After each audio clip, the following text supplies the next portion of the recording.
This is September 8th, 1986.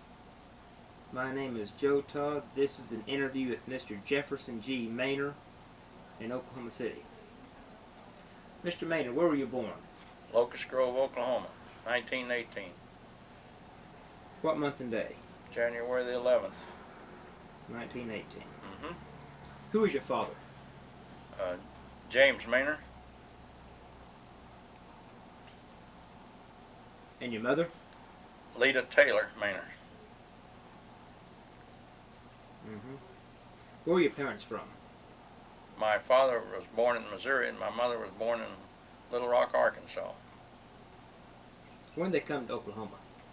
Before the Indian Territory days with my grandfather. Mm-hmm. And his name was Gilbert Jefferson Maner. Was he in the Civil War?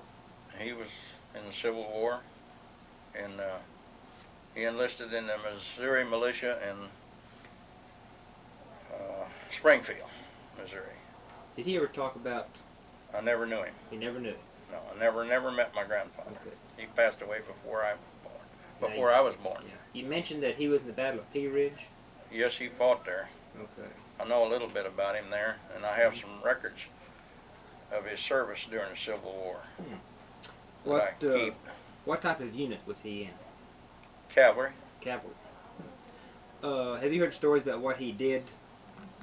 Not really. In the Battle of Pea Ridge? No, but I do know that a horse fell on him and hurt him, and I also know that he was disabled and drew a pension from the Bureau of Pensions before it ever was Veterans Administration, long before the Veterans Administration was even thought about. How much was his pension? How much a month? I really don't know, but it wasn't very much. Probably about $11 a month. Why did the family move to Oklahoma? I believe that my grandfather homesteaded land in Missouri after the Civil War. And I believe in the story I hear that he sold that land and was going to come to Oklahoma and get rich raising cotton and cattle. But no man's dreams ever comes true like he dreams them. And but he did farm. Where did they settle? What part of Oklahoma? Around Wagner, Oklahoma, over there around Locust Grove and Tulsa. Mm-hmm. Because my father farmed around Tulsa, Oklahoma, but he got his mail. My dad got his mail at Ccc, Oklahoma, when he was a young man for about 23, 24 years in Ccc, Oklahoma. But my father did grow sharecropped around Wagner and Inola and in there for quite a while. Would you tell me how does a sharecropping system work? Well, the way I understand it, if you was a landowner and I told you that I'd farm your land on the fourths, that I'd give you 1/4 of whatever I made. Like if we made 40 bales of cotton, you would get 10 of those bales of cotton. And if we made 600 bushel of corn, if I was on the, sometimes they called it thirds and fourths. And I believe the cotton was the fourth. And sometimes I think they gave the corn and the wheat as third of whatever you made. Was that a good system? Well, I think it was a fair system. Yeah, I really do. Why did that system stop? When did it end, the sharecropping? I really don't know anything about it after that. As a small boy, what chores did you do around the farm? Oh, milk, fed the chickens, fed the hogs, carried water, carried wood, those sort of things. But I only spent about 7 years of my life over around Kansas and Wagner and Ccc and in there, in that area. Then we started to go to California because of the economic problems that we were having when I was growing up. What year did the family go to California? We started to go there in 1927, 28, but we never got there. We got as far as Grants, New Mexico, and ran out of money. Tell me about traveling west. Well, there was quite a few of us children in an old Chevrolet car. And we generally slept on the ground or slept in the car. And my mother did a lot of the cooking over an open fire alongside the highway. And I know that we had a lot of trouble with the tires on this old car, because it seemed like no matter how far we'd go, we'd always have a bunch of flats. And I remember my mother taking old quilts and rolling them up and put them in the tires for tubes. So we had a solid tire, you see. It wasn't a pneumatic tire. If you put a padding in it, inside it for a tube, didn't have the money to buy the tube with. Did they work out pretty good with the quilts inside of it? No, the tires would eventually come off the rims, and we'd have to stop and put them back on. And we had a real hard struggle trying to make it. And my father worked at Grants, New Mexico, helping build Highway 66 across there. 28, 29, and I think he was getting about $1 a day. What kind of work was he doing on the highway? He was helping do the grade work with a team of mules, and I called it a shovel with two handles on it. A lot of people called it a slip. And if you didn't watch what you were doing, if you were holding on the handles and you happened to hit a stump or a big rock, if you didn't turn loose of that slip, it would probably throw you right over the team of mules that you were driving. And then we left Grants, New Mexico, and come down to Muleshoe, Texas. I grew up out there picking cotton and doing farm work. Why'd you go to Muleshoe? Because of farm work. And my mother and my father liked that part of the country out there. And the family was all able to help one another by working in crops. So were you, again, sharecroppers Excuse me. Muleshoe? Well, we worked as day's laborers out there, as farm laborers. And then eventually my dad went to work for the railroad for a little while.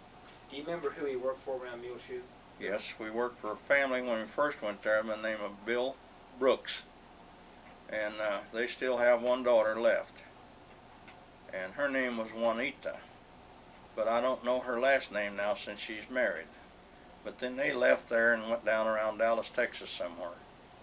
I don't know if they still own the farm out there around Muleshoe or not, but I have a lot of friends out there yet that I go see. What kind of crops were they raising? Well, we raised row crops, wheat, corn, maize, cotton, of course, and we grew quite a bit of wheat. But the family that I know still out there is named Matheson that I go see occasionally. What's the name? Matheson. Matheson. I think they spell it. His name is Roland Matheson, and his sister's named Vera Engelking. They're farmers and ranchers out there. Of course, they're both retired now. And I went to school there some around Muleshoe, and I graduated from YL school. YL? Yeah. It was a ranch school out north of town a little ways. I started to go to school there in high school.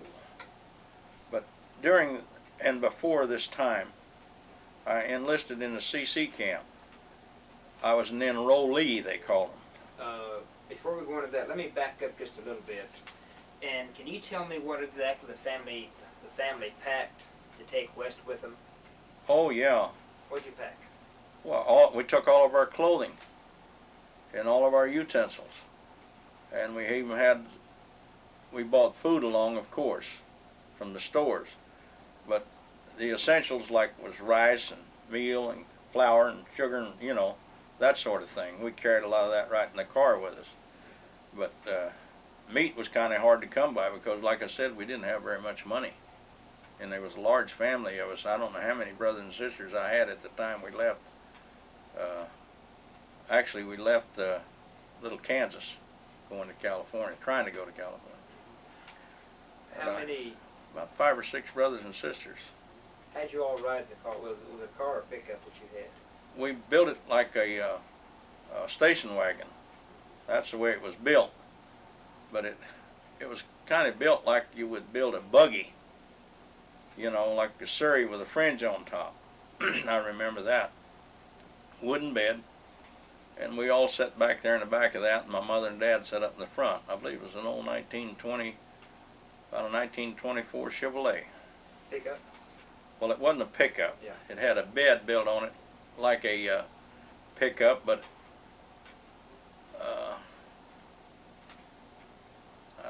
like a Woody station wagon.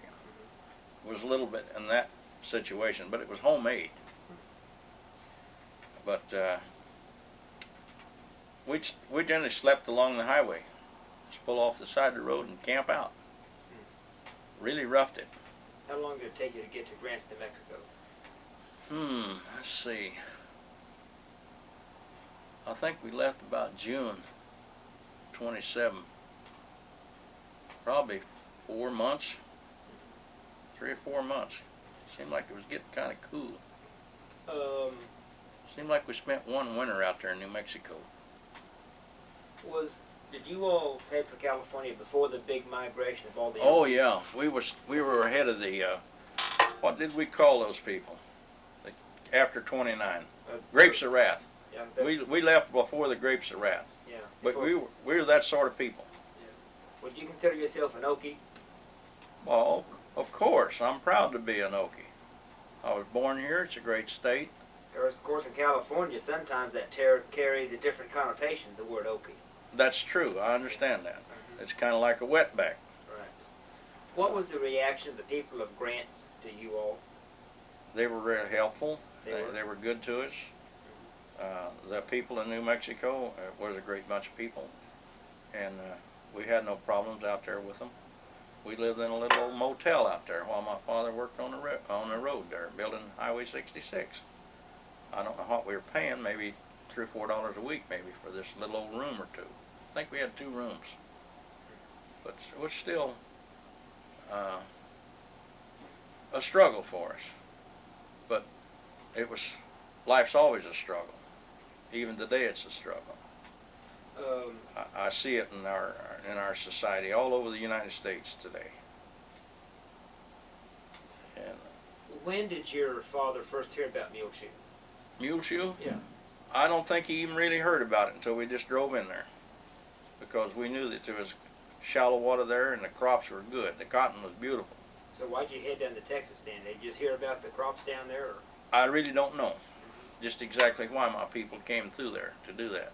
I think it was economics. I still believe that, because I know that we started eating a lot better and having a lot better clothes to wear and was more comfortable in that area, and there was plenty of work for us young brothers and sisters to help this family, and we all helped each other. We all worked hard. Did you make it through the Depression okay then? Oh yeah, right. We made it through there. And when did you sign up for the Ccc program? In 37. 37. And I went back to New Mexico, believe it or not, out around Silver City. I was in company 2844 out there. 2844. And it was a forestry camp and a soil conservation camp. Okay, what did you do in the camp? What were your duties? My duties was, when I first went in there, I started planting trees. And that was while we were in a soil conservation situation. We'd come around July, we went up into the mountains to fight forest fires. And I'm trying to think of the name of the city we went to up there. I can't think of it right now, but it was up in the Gila Bend Forest. And I fought forest fires up there for a little bit.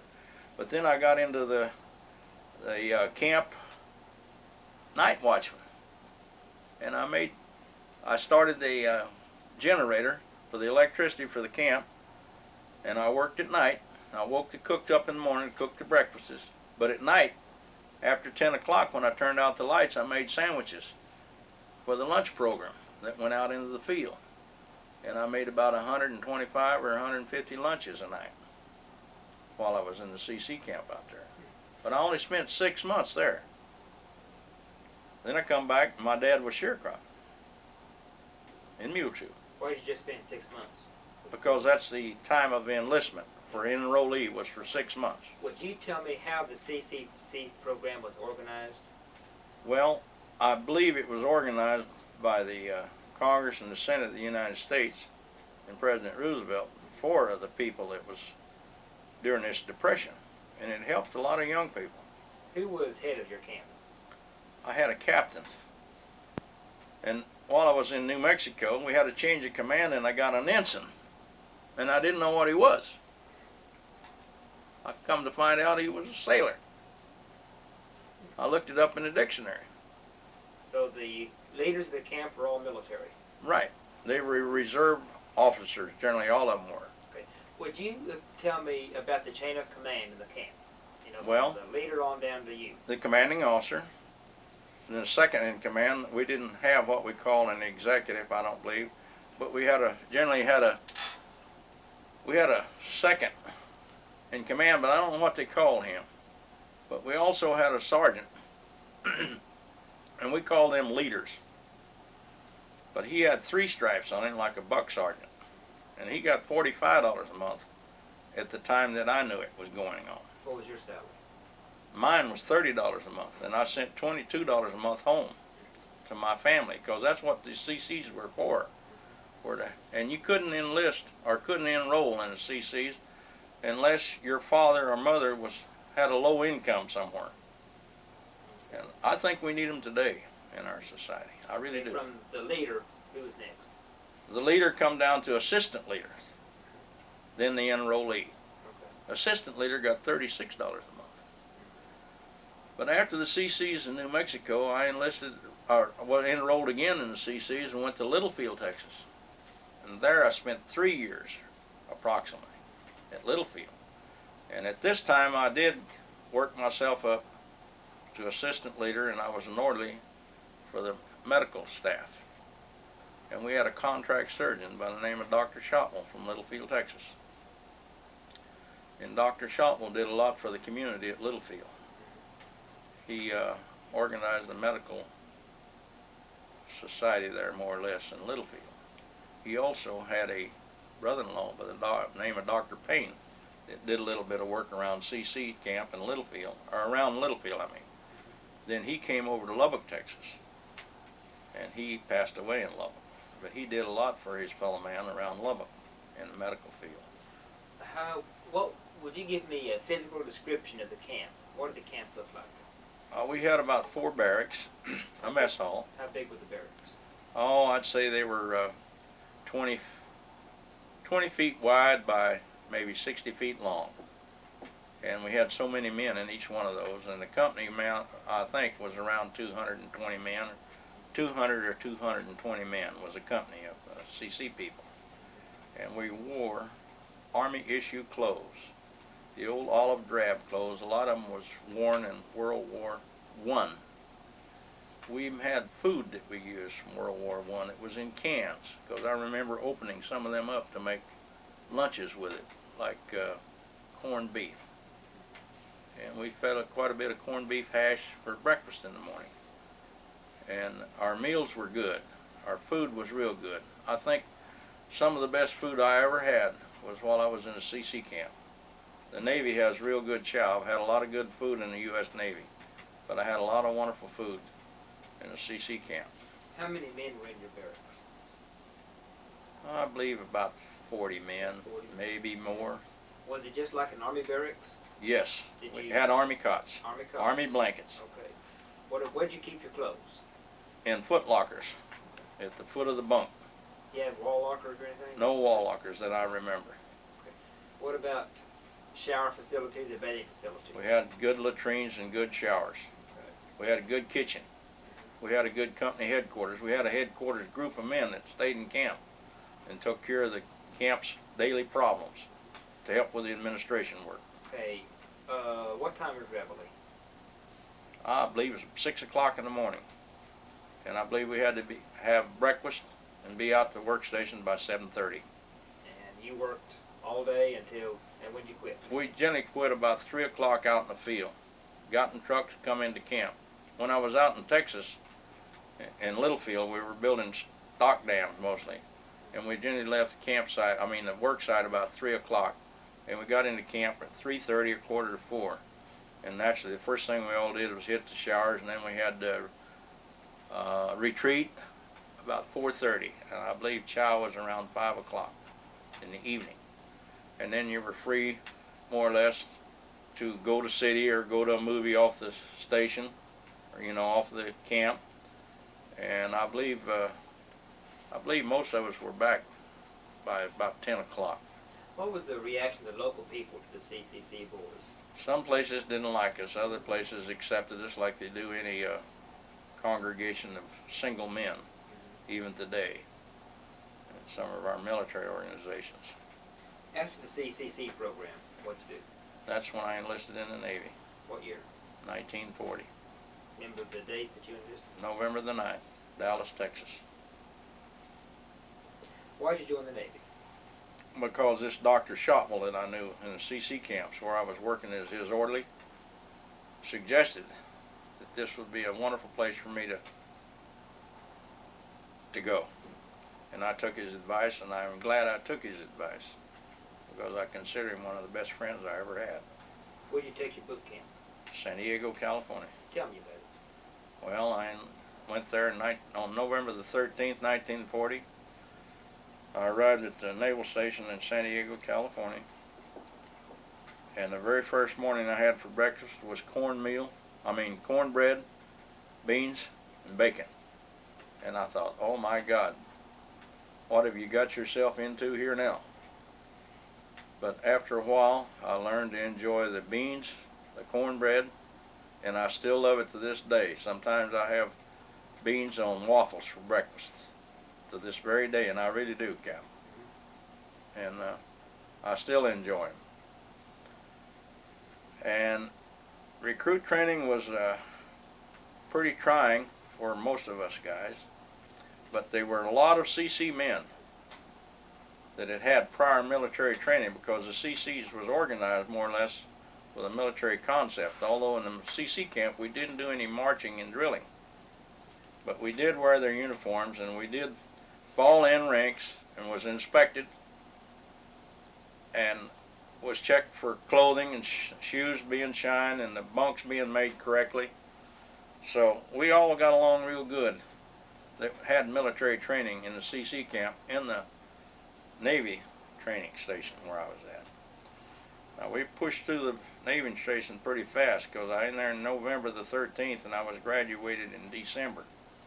So my time in the training station at San Diego wasn't very long. From San Diego, where'd you go? I boarded a ship in San Pedro Bay called the USS Savannah, which was a light cruiser bobtail, for further transportation to Pearl Harbor for reassignment to the USS Dobbin, which was my first real duty station in the U.S. Navy. Anything happened on the trip to Hawaii on the Savannah? Yeah, I got sick. I really did. I didn't get seasick. I got what they call a cat fever, which was just a fever. It was probably caused from the training in the training station and also from the shots that I'd taken. And I was about 2 days, I guess, in the sick bay on the Savannah.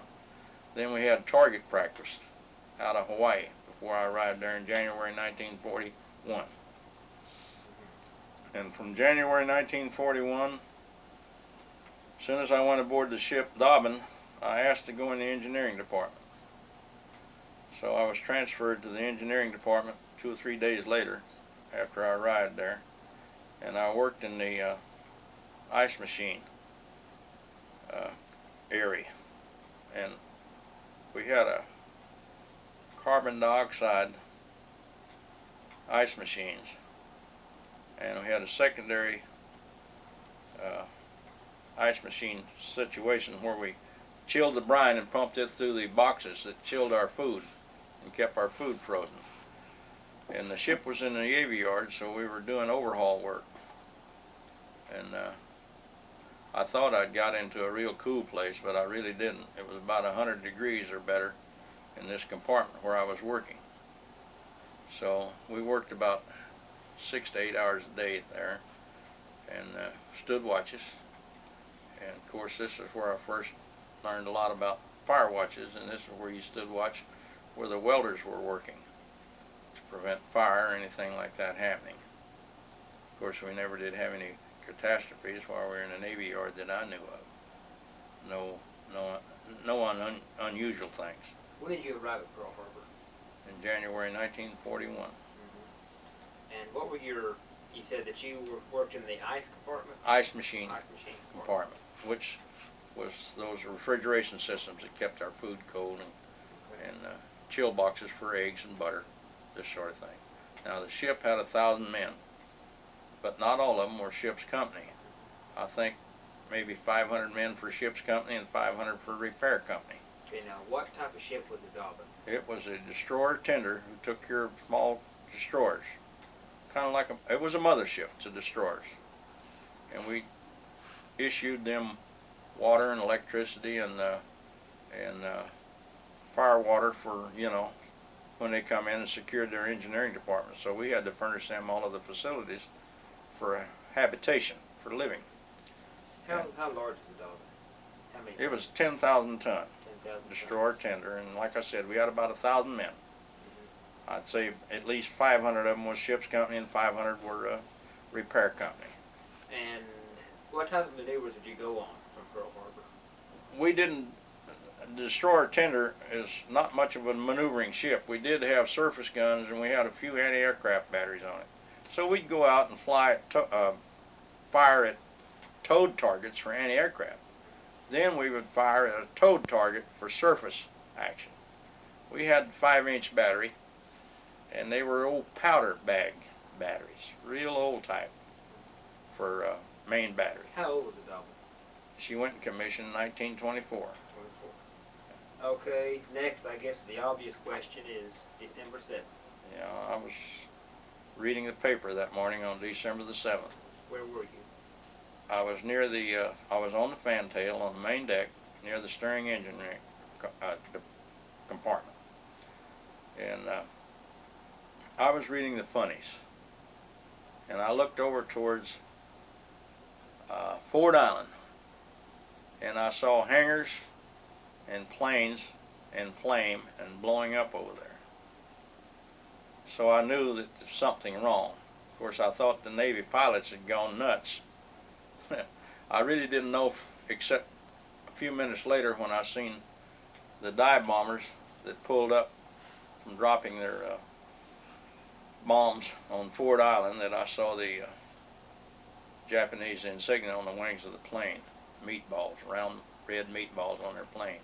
And I could even see the pilots of the aircraft. Of course, they had a grin on their face because they had accomplished something that was a happy occasion to those people. And I went to my general quarters station, which was to secure the ice machines that I'd been working in. That was my duty station, my first duty station when general quarters went. So what was your reaction when you realized what was happening? Get up and go to work, fast, move. And that's what I did. I don't know what happened to the Sunday paper or the funnies that morning, because I left it laying right where it was. And I was in a pair of white shorts and a white t-shirt in the shorts, and I had on sandals. I was really relaxing. Didn't think anything was going to happen. Didn't know anything was going to happen.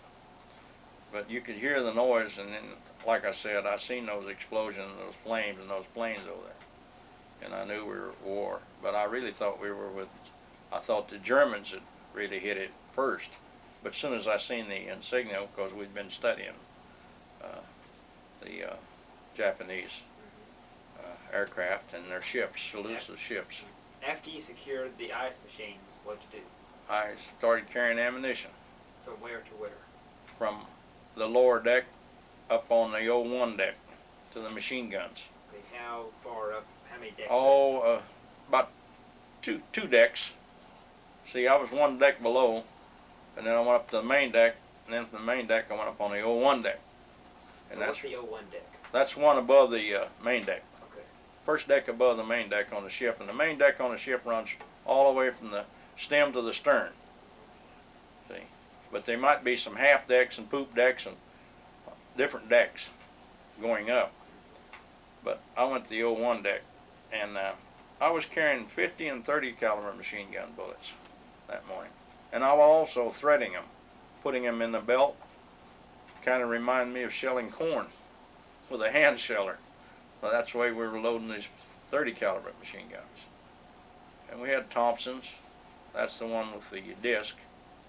and then we had the others, clips and belts. And during the attack, some of my machine guns were water cooled. So we drug hoses, garden hoses, and hooked them up temporarily in this manner to keep them cooled. But we had 5 destroyers alongside, and they also opened up with their anti-aircraft guns, which they could elevate, and they had 5-inch anti-aircraft guns. And a lot of those guns on those destroyers alongside that morning were not operable by electricity. So we hand operated them. You could train them and elevate them by hand. And there was quite a few men that was credited with shooting down some Japanese planes, I believe, that morning. I'm not absolutely positive because I was too busy doing other things and I haven't researched anything on really what went on. So how long did you carry ammunition after the one attack? Oh man, I don't know. It seemed like for 2 or 3 hours, seemed like, but probably a couple of hours. But then there was a lull between attacks. There were 2 attacks that day in the morning. And was your ship attacked? Was the Dolphin attack? we lost 3 men on the ship that morning. What happened? Had a near bomb miss on the port quarter, and it killed 3 of my shipmates on the So it was a near miss? near miss, yeah. Okay, Shrapnel got us. Shrapnel. Shrapnel and fragmentation. What about the destroyers around the Dolphin? Any of them? I don't believe they lost any men at all. I'm not sure now. I'm not sure on that. Yeah. But we lost 1 man on the beach that morning. So the ship was credited with losing 4 men, but 1 of them was on the beach. And the gentleman that was on the beach, it was a sad story to me. It'll always be sad to me because here's where I helped him bring toys for his children. And I knew he had a family stationed in Hawaii. But after Pearl Harbor, we thought there might be landings. So we were all pretty trigger happy until probably around the 10th of December, if I remember right. But that night we shot down some of our own planes because I believe we had some B-17 bombers coming in that night, and boy, I'm telling you, when she opened up, it was a terrible thing. How far were you from Battleship Row? I was about 1.5 miles or 1.25 miles from the Battleship Row. I was over anchored near Pearl City, Hawaii. Did you see? I seen the Arizona go down in smoke. You did. I actually seen it when I was carrying ammunition. You know, I'd take a glance over to see it, Battleship Row, to see what was going on. I seen the Nevada come around and more or less run aground, but I don't remember it too vividly because I was too busy. Those things are not etched in my mind like the planes that I seen pulling up out of the Ford Island. Did you see the Oklahoma? Oh yeah, I seen them after they was torn up. Oh sure. And we had a shipmate. I had a shipmate off the Oklahoma that was cut out of there with a torch, and he was from the great state of Oklahoma, but I don't know his name. I often wonder whatever happened to that man. He was a printer in the Navy, where they do printing, newspaper work, and this sort of thing, and ships forms.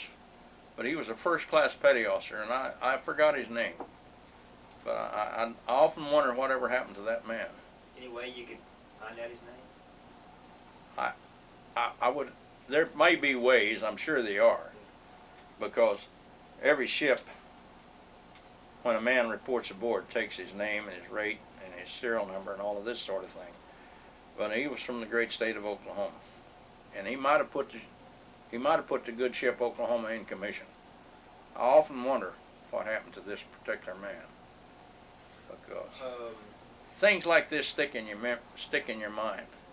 They cut him out with a torch, and I'm pretty sure he was one of the men that was cut out. I can't be positive. How long did that attack last? Oh, I'd say that we were under attack for the first wave 2 hours, Now, I'm not exactly sure. And then the next attack was 2 hours. So I think it was all over by 11:30 that morning. What'd you do then? Back to routine.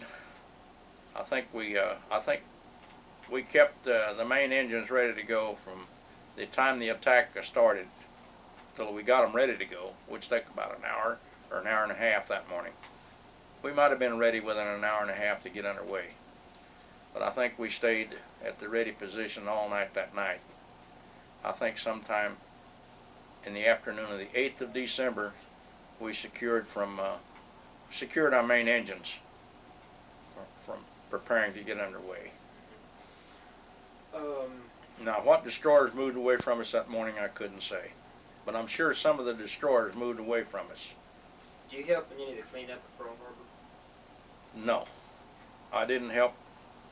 But I seen a lot of things, like men that was stacked on the boats that was picked up, and this sort of thing. And I seen a lot of oil on the water. But I don't even remember when I went ashore after December the 7th. I don't even remember. But it was quite a few days later. But way before Pearl Harbor was attacked, I saw a English cruiser, I believe. I don't know which one it was now. But I seen where she'd been raked. And what I mean raked was when she'd been fired on alongside the ship. And it looked like an old hog that had its hide pulled off from the skin, and you could see the ribs of the ship. I seen that before Pearl. It was on its way back to the States for repair. And I seen that, and I looked at myself if we'd ever went to war. And that's what I seen. But now, I didn't see any of our ships raked like that, because our ships were mostly sunk, and the skin wasn't raked off of them from surface action. But this light cruiser, or heavy cruiser, English, that was quite a sight to see when she steamed into Pearl Harbor, because I remember seeing it. Do you think Pearl Harbor could have been prevented? That's a real tough question. I think, really, when I look back over the history now, that it was inevitable that we had to go to war. I believe Pearl Harbor could have been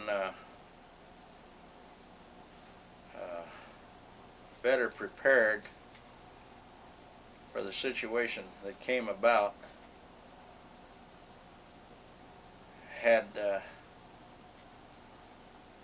intelligence that was available been passed on to a great Admiral Kimball and a great General Short. I think those two gentlemen did not receive the information they should have received from our intelligence that was available in the United States. It ruined their careers, didn't it? Yes. Short's from Oklahoma. I know, but it hurt them. And I still think they were great men. I don't think they got a real fair shake. But this is the way our society has to work. And there are certain information that you can't give to everybody. After Pearl Harbor, what did you do? I went south. Where? To Australia. I got to in May, we were at the Friendly Islands, and I believe the Coral Sea battle went on, and we received some survivors from that battle, which was a turning point. Were you involved in the Battle of Coral Sea at all? No, only at a distance. Yeah. We were a support ship for the U.S. Navy. But you were aware of the Coral Sea? No, not immediately. Yeah. Not until after. I didn't know anything beforehand, because I wasn't in a position to know any plans. I had enough trouble with my own plans, standing watches and keeping the ship going. But I do know when we left Pearl Harbor that we were really loaded to the gunnels with explosives and ammunition, because we all was struggling at that time, really struggling, because the Japanese really done a fantastic job in Pearl Harbor, and we had a long time recovery. I don't think we really recovered from Pearl Harbor until 1943 sometimes. This is whenever we really started to, get our act together real good. But from 41 on, when MacArthur went south, and Kimball was relieved, and I believe this is when Nimitz took over,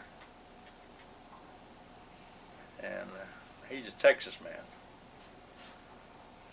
So that's about the story of. So what did what was any other engagements you were in? Well, no, not really, except in Sydney, Australia. There was some midget Japanese submarines come in there the night that we came in there, and we had our first real good liberty that we'd had since we'd left Pearl Harbor. So we were coming back to the ship in motor launches, and we were under attack in the harbor from miniature submarines. So can't really say that that's any damage to ships? Oh no. But we did one unusual thing that happened in Sydney Harbor. We had 10 depth charges put on our motor launches, and we were dropping depth charges off the back of motor launches and set at 50 feet. And when you drop a depth charge from a motor launch that's making about 8 knots, and it explodes at 50 feet, there's quite a wave action from the explosion. But I wasn't involved with the motor launch dropping of these things. But I do remember that they did that. And I was pretty tight that night coming back from First Liberty in Sydney. But I wasn't drunk. But I'd had quite a few drinks. But I certainly remember what happened that night. Were they dropping depth charges in the motor launch you were on? No. Other motor launches were dropping. But I remember it. I also remember that the guy in charge of the boat told us if we didn't keep our white hats down, he'd probably shoot our hats off with a machine gun, because he didn't want the Japanese to see a Liberty launch with 50, 60 sailors in it, which would make a good target for a little miniature submarine. You can get 50, 60 men in a boat. That's a pretty fat target for a little miniature sub. And so this guy just told us to keep our heads down. What happened in the rest of the war? What did you do? I stayed on the Dobbin until 1944. I left it in Hollandia, New Guinea for new construction in the United States, and I went to Orange, Texas to put a destroyer in commission. Anything else happen on the Dobbin while you were on board? Not unusual. Nothing unusual, but repair of ships that was damaged, in battles. What about travel back to the States? Anything happen? No. I caught a transport. Come to the United States for survivor's leave in '44. And that's the first time I seen my father and mother. So what do you mean survivor's leave? Pearl Harbor survivor. I was a survivor from Pearl Harbor. So you got a special leave for that? I got special leave, 30 days leave of pay. And I enlisted in the Navy in 1940, and I returned to the United States in June or July of 1940. Then I returned to Pearl Harbor. But while I come back in June of 1940, I didn't go home to see my people. I didn't have enough money. I had the money, but I didn't want to spend it or something. So I really didn't get to see my people until 1944. Around September, I guess, in '44, I came back to Muleshoe, Texas to see my people. Then I left, went to Orange, Texas. Then I had a brother-in-law that was killed in New Mexico, and I come back to Muleshoe to bury him. This is just at the time in April when President Roosevelt passed away and President Truman took command. I reported back to Orange, Texas, and I forget what latter part of 44, we put the ship in commission. And I sailed it through the Panama Canal and went to Norfolk, Virginia, and then on up to Boston. And we converted the ship to a picket ship. Then my duties was to return, if the war was still going on, would have been to return to the Pacific for the invasion of So what's Japan. a picket ship? That was the ship that was out ahead of all of the battleships before the island taking.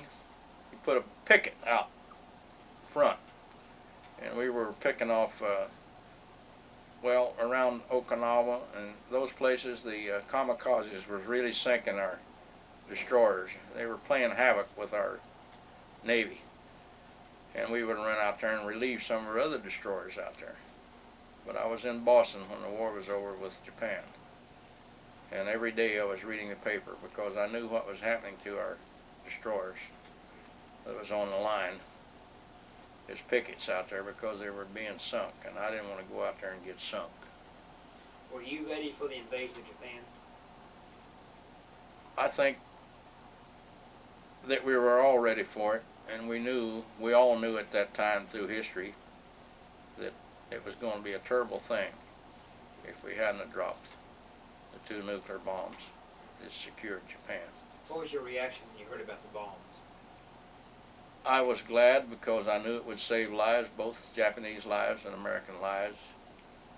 And by this time, after you fight a war so long, it's a job. At first, it's a hell of an adventure. But I don't think any nation really loves to keep going on and killing people. And I still believe in the brotherhood of man. So what did you do in VE Day? I had the duty that day. You did? So I was down in the, I could hear the hollering and shouting and the church bells and the whistles blowing.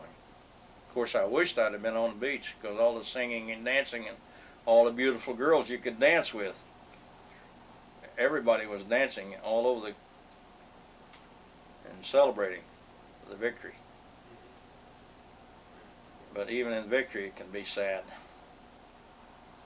And I think a lot of people don't like General MacArthur, but I think he was a great gentleman. I think he really saved a lot of American lives. It's a shame we didn't have the same kind of general in Europe. And I'm not degrading Eisenhower. Ike was a great guy too. Patton, a great man. And of course, our Patton was Halsey, Bull Halsey. And I never did operate with 31 knot Burke, but he was a good officer in the Navy too. But there's a lot of admirals you can talk about, or a lot of generals we could talk about. Did you get to go ashore at Boston? Oh yeah, I had a good time in Boston. Okay, after VE Day, Yeah. was the celebration still going on when you went ashore? To some extent, but it wasn't like, it would never be like that night. Of course not. Of course not. Altogether different when I went ashore. It quietened down. What did you do after the war? I left the Navy 46, and then I re-enlisted in January 47 at Wichita Falls, Texas. Because I went out and went to work in civilian life for a little while, and I asked some questions. And I particularly asked the guy that I went to work as an outside machinist or machinist helper. And I asked this man how long you'd have to work, and he said another 15 or 20 years before you could retire. So I looked at myself, and I looked at my rating in the Navy, and the Navy needed men after World War II was over, so I re-enlisted as a first-class machinist mate. During the Korean War, I made chief machinist mate. And after the Korean War was over, in 1960, I retired from the U.S. Navy. Tell me about Korea. Anything? I got fired on in Korea, shore battery. My squad leader lost a few men that morning because he drew shore power. But we did do carrier operations off the coast of Korea. I never got ashore in Korea. I never went on the beach. But I was in with a half a mile. I used to see them skip bomb under the railroad bridges. What's skip bomb? Drop a bomb and let it slide underneath the bridge and blow it up. Skip it under, like you skip a rock across the water. And I saw some of that with binoculars because we were that close to the beach. But we did call fire and harassment fire to keep the enemy awake at night. And I was on a tin can over there. I got fired on, but we got away from it. We didn't get hit. What's tin can? Tin can? They call them that because they drop like tin cans on submarines. They give them a nickname. So it's a destroyer, small ship. Okay. So that's what I did off the coast of Korea, but I was out there for all of the time, just about. So you retired in 1960. Mm-hmm. What have you done since then? I worked for a school district, and I also worked for the Atlas and Centaur missile astronautics in San Diego. I was a test mechanic, and we were building the Atlas missile, which is an ICBM. Real interesting work as a test mechanic working in environmental labs.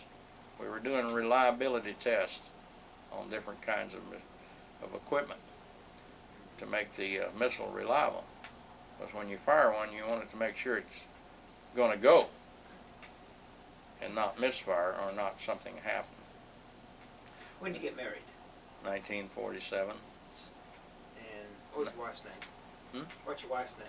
Annie And what was her maiden name? Ballard Ballard. from Ardmore, Oklahoma. How many kids you have? 2. Got a son, David, and a daughter, Deborah. Deborah is married and has 2 children. Son is single and still living at home. Well, anything else you want to talk about? I think I've talked about a lot here. Yeah. I don't know if you can narrate it down to get something out of it or not. I hope you can. Yeah. Well, sir, appreciate it. Thank you. I sure appreciate being here in the great state of Oklahoma.